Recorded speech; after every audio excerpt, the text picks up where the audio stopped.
I'm Robert Anderson and welcome to the Tourist Route. Hanoi, the beating heart of northern Vietnam. Where the scooters outnumber the people, the coffee could power a small city, and before crossing the road you need to do a small prayer. I spent 3 days exploring this beautiful location with the occasional bowl of pho noodles to keep me going. In this video, I have outlined some of the key tourist attractions the city has to offer, with some practical advice for your visit. So grab an egg coffee and let's explore.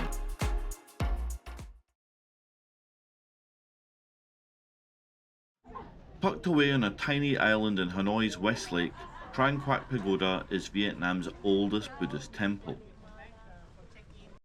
Built in the 6th century, Tran Quoc has been standing serenely as the city whirls and honks around it. With its striking red stupa, fluttering prayer flags and bonsai trees, it's a proper slice of calm in the chaos. Locals often come here to light incense, offer prayers, or simply sit in reflection, finding a rare moment of quiet in the city. Tourists are drawn by the pagoda's cultural depth, its peaceful atmosphere, and of course, the photo opportunities. Entry is free, but please dress modestly. No shorts or bare shoulders.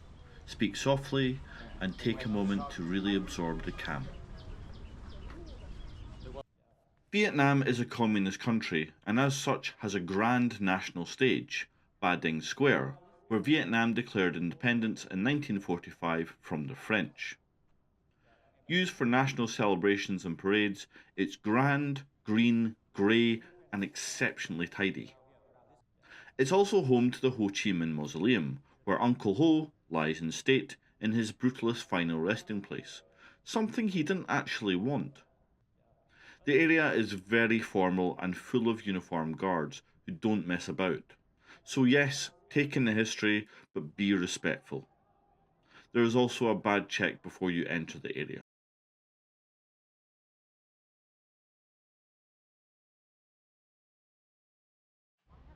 This is the Presidential Palace. Built by the French in the early 1900s, it was meant to be the home for the Governor-General of Indochina.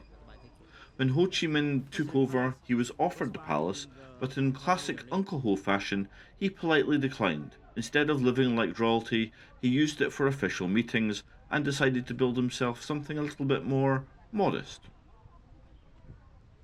Tucked nearby under the trees is Ho Chi Minh's stilt house, which is where he stayed instead of the palace. Inspired by traditional Vietnamese country homes, it's all polished wood and clean lines, with 2 simple rooms, one for work and one for sleep. It's humble, peaceful, and deeply symbolic. A quiet statement that leadership didn't need to come with chandeliers and champagne. Which brings us to a side attraction, his garage.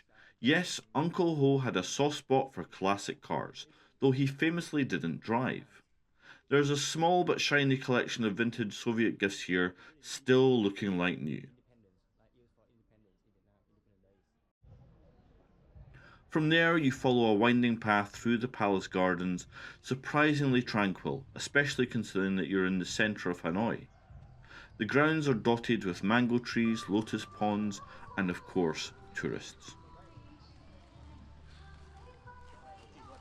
And just when you think you've seen it all, there's one last surprise, the One Pillar Pagoda. Rebuilt after the original was destroyed, it's a small wooden shrine perched on top of a single stone pillar rising from a lotus pond. Symbolic of purity and enlightenment, it's one of Hanoi's most iconic religious sites.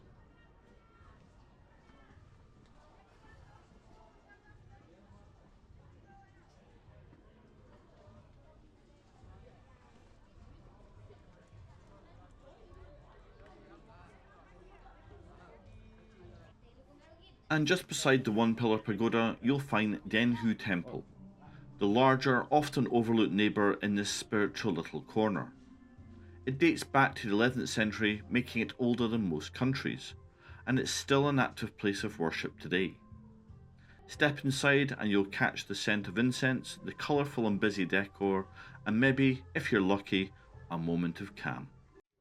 The Ho Chi Minh Museum is hard to miss. A hulking block of brutalist architecture that looks like it could survive a small meteor strike. Inside, it's part tribute, part time capsule, and part dedication to communism. The ground floor is straightforward enough: timelines, photos, and text heavy panels walking you through Ho Chi Minh's life and legacy. It's not flashy, but it's solid stuff if you're into the historical nuts and bolts. Upstairs, things take a bit of a creative turn. There's a huge statue of Ho Chi Minh looking thoroughly heroic, surrounded by exhibits that lean very Soviet. Heavy symbolism, sculptural drama. I didn't fully follow everything, but still found it fascinating.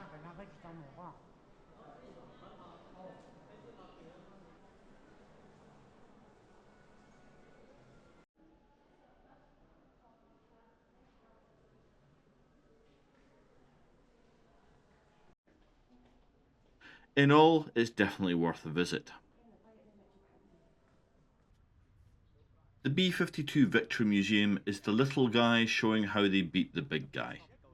Front and centre, the wreckage of a US B52 bomber brought down during the Christmas bombings of 1972, now sitting in pieces, a relic of a brutal war. Outside, the courtyard doubles as a Soviet hardware showcase, with Russian-made anti-aircraft guns, radar systems, and a MiG fighter jet looking like it's ready to scramble at a moment's notice. It's part museum, part outdoor missile park. Inside, the story unfolds through old-school displays, patriotic, powerful, and definitely told from one side. But if you're into military history, it's a fascinating slice of Hanoi's past.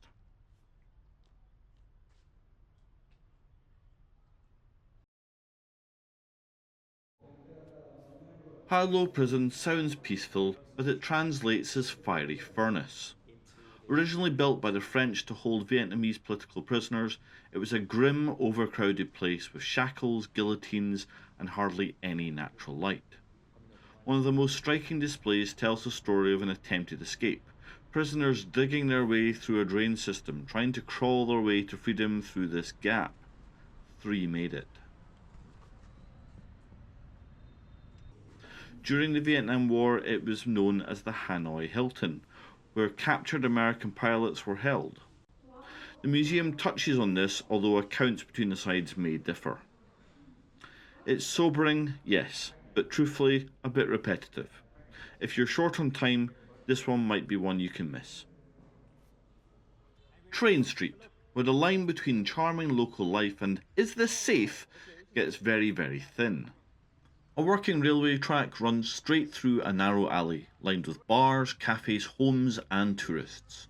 And yes, trains still barrel through. When they do, everything, including tables, tourists, and stools, vanish in seconds. It's chaotic, I'm told, atmospheric, and wildly photogenic. Officially, it's been closed to tourists for safety. Unofficially, go, buy a coffee or beer, and take your selfie. Unfortunately, it's not really trains that I'm dodging, it's other tourists who are doing exactly the same thing as me. It's also fun to watch the on-street sellers peddling their skills. This woman was cleaning trainers with gasoline. Maybe not wear them near any open flames. Hanoi is a very busy city and traffic laws don't really exist. Getting around on your own might be difficult, so I recommend booking a guided tour. There are loads and it'll help you actually enjoy the chaos instead of just surviving it. One tip, don't be surprised if your tour includes a stop at a local art workshop, usually one where disabled artisans are creating beautiful Vietnamese embroidery and lacquerware. It's genuinely impressive, and even if you're not buying, it's a kind gesture to leave a small donation on your way out. If you're heading into pagodas or temples, and you really should, dress respectfully. That means no shorts, no bare shoulders, or you won't be admitted. Bring bottled water with you, and tip your guide at the end, at least 300,000 dong. And above all, watch the traffic. Crossing the road here is a serious sport. Thank you so much for tuning in to this episode of The Tourist Route. I hope you enjoyed the journey and found some inspiration for your next trip.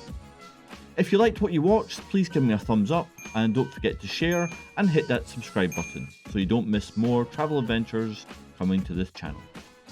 For an extra dose of travel tips, helpful links and a deeper dive into all the destinations I've covered, head over to thetouristrute.com.